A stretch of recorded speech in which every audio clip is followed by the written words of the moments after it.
ये हमारी पहली मशीन है पाकिस्तान में जिसने घर घर में अपनी खाद तैयार करने का आइडिया लोगों को दे दिया है। या अपनी खेतों के लिए खाद बनाना चाहें तो आप लोग बना सकते हैं, अपना साबुन बना सकते हैं, अपना शैम्पू बना सकते हैं, अपने केक बिस्किट खाने की चीजें कपड़े जूता हर चीज इंसान हमारा अपना बना रहे। तो यार फर्टिलाइजर खुद क्यों नहीं बना सकता। मेरी ये दिली ख्वाहिश है कि किसान अपनी खाद खुद बनाए, उन माफिया से जान छुड़ाएं जहां पे पैसा भी देना है, लाइनों में भी लगना है और खाद भी बुरी लेनी है। यकीन करें किसानों के हालात देख के, किसानों की मुश्किलात देख के, किसानों के कर्जे देख के सबसे बेसिक वजह किसान की जो है हिसाब वो खेती बाड़ी करना है, जो उसको बनाती भी है और डुबोती भी है। जो हमारे माफिया हैं, किसी भी चीज के माफिया ले लें, खुराक के ले लें या अब किसी तरह की आपकी मेडिसिन के ले लें, या मैं कहूँ स्ट्रेट फॉरवर्ड फर्टिलाइजर खाद की माफिया को ले लें, तो वो किसान को इतना दबो देते हैं कि किसान खुदकुशियां करने तक आ गया।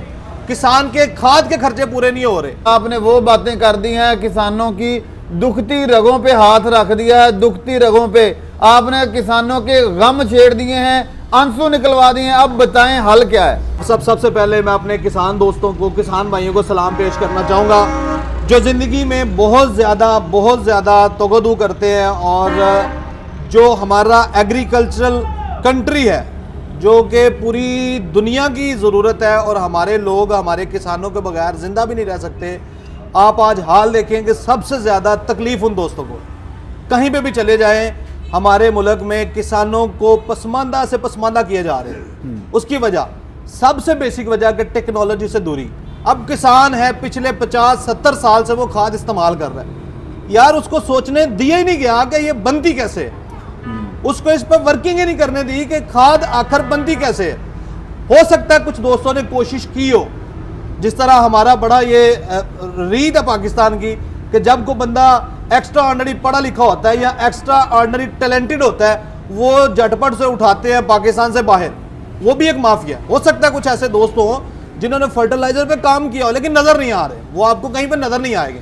हो सकता है आज मैं आपके साथ हूँ, कल मुझे भी इस पे को बैन लगा दिया जाए कि जी फर्टिलाइजर तैयार नहीं करनी या आप लोगों को ना गाइड करे। तो जब तक हो सकता है हम लोग कोशिश करेंगे।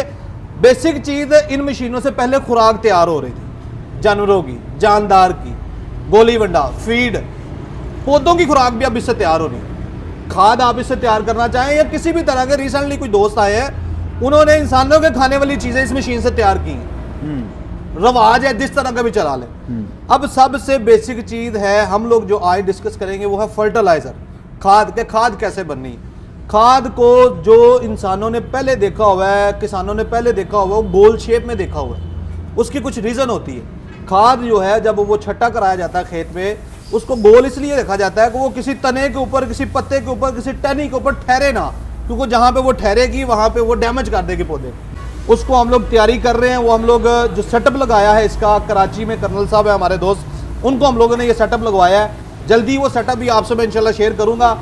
यहाँ से पैलेट बनेगा आपका खास चंद mm का, 2 mm का ले लें, 3 mm का कह लें। उसको हम लोग सर्कुलेशन में गुजारते हैं एक ड्रम में। अच्छा। जब वो 3-4 फीट सर्कुलेशन ट्रेवल करके जाता है उसकी शेप थोड़ी एक साइड से गोल हो जाती है। सही मतलब है कि ये मशीन, इस मशीन के वाले से बताइएगा इसमें क्या क्या यूज़ किया गया है, इसकी मिथ क्या है उस चीज़ के बनाने में। तो क्या एक ही मशीन से, जैसे आप पहले कह रहे थे कि इससे भी छोटा 2 या 3 mm का पीस निकालना, चाहे 5 mm का, बड़ा छोटा, वो सारे वर्जन इसी एक मॉडल में ही है और वो कैसे चेंज किया जाएगा? बिल्कुल ऐसा ही है। यहाँ पे ये जो मशीन आपको नजर आ रही है इसके अंदर 2 चीजें हैं। एक रूला हम लोग सिंपल अल्फाज में कहते हैं और दूसरा डाई है, प्लेट जिसके अंदर सुराख है। रूला आपके मटेरियल को प्रेस करता है, डाई में से नीचे भेजता है। डाई के नीचे कटर लगा हुआ है, उस कटर की एडजस्टमेंट होती है। आप उस कटर का जो डिस्टेंस है 4 mm कर लें, 5 mm कर लें, 1 इंच कर लें। अगर आप वंडा तैयार कर रहे हैं तो आपने तकरीबन 1 इंच का वंडा तैयार करना है। अगर आप मुर्गियों को फीड तैयार कर रहे हैं आपने आधे इंच का तैयार करना है। अगर आप फर्टिलाइजर तैयार कर रहे हैं तो आपने 1 इंच का 10वां हिस्सा या 1 इंच का 8वां हिस्सा आपने तैयार करना है। तो इसमें एक और बात भी बताइएगा। बहुत सारी मशीनरी होती है कि उसमें बार बार रिपीट करने से वो एक शेप बनती है किसी चीज़ की, तो इसकी क्या प्रोटोकॉल क्या है, कैसे एक चीज़ की शेप बनेगी, क्या एक जो मटेरियल रॉ मटेरियल है उसको कितनी दफ़ा इससे रिपीट किया जाएगा? नहीं, अब साहब ये मार्केट में ना गलत दोस्तों को गाइड किया गया है कि जी एक मशीन से 2-2 3-3 दफ़ा माल डालना पड़ता है। असल में मशीन का कसूर नहीं होता, किसी भी दोस्त की मशीन का ये कसूर नहीं है। ये बेसिकली जो मटेरियल आप इस्तेमाल कर रहे हैं ना, अब आपने ग्राइंडिंग ही ठीक ना की हो, मिसाल के तौर पे आप साबुत मकई डालते जाएं, उसका फौरी तौर पे पैलेट नहीं बनेगा। एक दफ़ा गुजरेगा, मकई आपकी दली जाएगी, दूसरी दफ़ा डालेंगे मज़ीद दली जाएगी, तीसरी दफ़ा डालेंगे, वो बिल्कुल आपका अच्छा पैलेट बन जाएगा। तो अगर आपकी ग्राइंडिंग अच्छी है तो एक ही दफ़ा माल डालें, उसने निकाल देना। अगर एक बंदा यही मशीनरी मंगवाए खाद या वंडा या फीड बनाने के लिए या चोकर के लिए, और या फिर उसमें फर्टिलाइज़र का वर्जन ऐड करे, तो कॉस्ट कहाँ तक पहुँच जाएगी इन दोनों मॉडल की? यहाँ पे ये 2 साइज नज़र आ रहे हैं। बेसिकली हमारे पास 3 साइज हैं। ये घंटे में तकरीबन 100 से 150 किलो माल तैयार करता है, ये 250-300 किलो माल तैयार करता है। इससे जो बड़ा है वो घंटे में 500-600 किलो माल तैयार करता है। ये छोटी सिंगल फेस पे चलने वाली है। अब अगर आप फर्टिलाइजर का सेटअप लगाते हैं, अगर तो आप गोली वंडे का लगाते हैं तो सिंपल ये मशीन लगेगी, माल आप किसी से ग्राइंड करा लें या अपना ग्राइंडिंग लगाना चाहते हैं ग्राइंडिंग लगा लें, तो ये आपका फीड के लिए तो एक ही मशीन बड़ी है। अगर आपने फर्टिलाइजर का काम करना है, इस मशीन के आगे एक ड्रम बनेगा जो हम लोगों ने कस्टमर की डिमांड पर उनको बना के देना है, बन रहा है, उस पर हम लोग प्रैक्टिस कर चुके हैं। आप कोई भी तहकीक करना चाहें, तस्दीक करना चाहें, तो आप यूट्यूब पे जाएं, गूगल पे जाएं, लिखें हाउ टू मेक फर्टिलाइजर। मेरी बातों में ना है, आप सिर्फ चेक करें हाउ टू मेक फर्टिलाइजर, आपको नजर आएगा कि खाद को दुनिया में किस किस तरीकों से बनाया जा रहा है। उनमें आपको एक तरीका ये भी नजर आ जाएगा।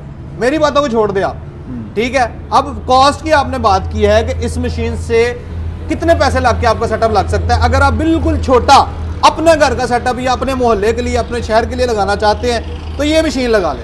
घंटे में 2 बोरियां 3 बोरियां आपकी तैयार हो जाएंगी, साथ इसके आपका ड्रम लग जाएगा। अगर आप काम खुद करना चाहते हैं ऊपर खड़े होके तो खुद ऊपर माल डालते जाएं। अगर खुद नहीं डाल सकते, एक एलिवेटर लगा लें, 2 से 3 मशीनरी लगेगी, आपका फर्टिलाइजर तैयार हो जाएगा। उसमें आपकी मैक्सिमम इन्वेस्टमेंट 5 से 6 लाख रुपए की लगे हुए हैं, छोटे छोटे लगे हुए हैं। लेकिन क्या हमारे किसान को बताया नहीं जा रहा, उसे गाइड नहीं किया जा रहा, बल्कि उसको टेंशन इतनी दे रही है। सर, ये बड़े मॉडल की प्राइस की बात करें और फिर वाइंड अप करते हैं। इस मॉडल की बात की जाए, अगर इस मशीन की बात की जाए, सिर्फ इस मशीन की, तो ये भाईजान 3,40,000 रुपए की ये मशीन है। 3 फेज पे चलने वाली है ये मशीन, घर पे चल सकती है। इसके लिए आपको 3 फेज कनेक्शन लगाना पड़ेगा। वंडा और फीड की बिजनेस के वाले से बात की जाए तो क्या समझते हैं कि इन मशीनों से अगर बंदा बनाए, कॉस्ट कहाँ तक जाएगी, बिजली की खपत क्या है, और उसके साथ एक बंदा बना के उसकी मैन्युफैक्चरिंग कॉस्ट के बाद पर बैग क्या प्रॉफिट वो जनरेट कर सकता है? ये बहुत बेहतरीन है।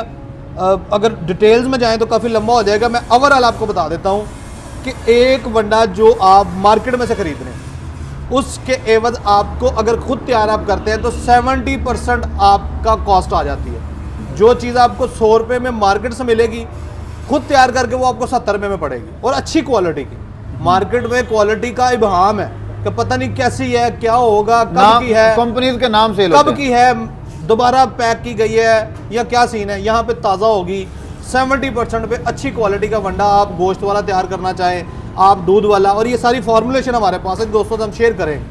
लेकिन हर एक की अपनी प्राइवेसी है, तो दोस्त आते हैं उनको ट्रेनिंग भी देंगे हम लोग, ताकि कोई वंडा भी तैयार करना चाहे, फीड भी मुर्गियों की तैयार करना चाहे, अंडों वाली, गोश्त वाली, या इसी तरह बछड़ों के लिए लोग लेते हैं, गाय के जो बछड़े हैं, या बकरों के लिए लोग लेते हैं, तो हर एक को हम लोग फार्मूलेशन दे देंगे। भाई अपना नाम, लोकेशन और एड्रेस वगैरह डिटेल से बता दें। आप देख सकते हैं पीछे बाबा इंजीनियरिंग डस्का शहर में गुजरावाला रोड पे। अगर हम लोग डस्का लारियडा से आए तो नहर का पुल क्रॉस करके तकरीबन आधा किलोमीटर आगे माय पेट्रोलियम है, उसके बिल्कुल अपोजिट साइड पे बाबा इंजीनियरिंग का बोर्ड आपको नजर आ जाएगा।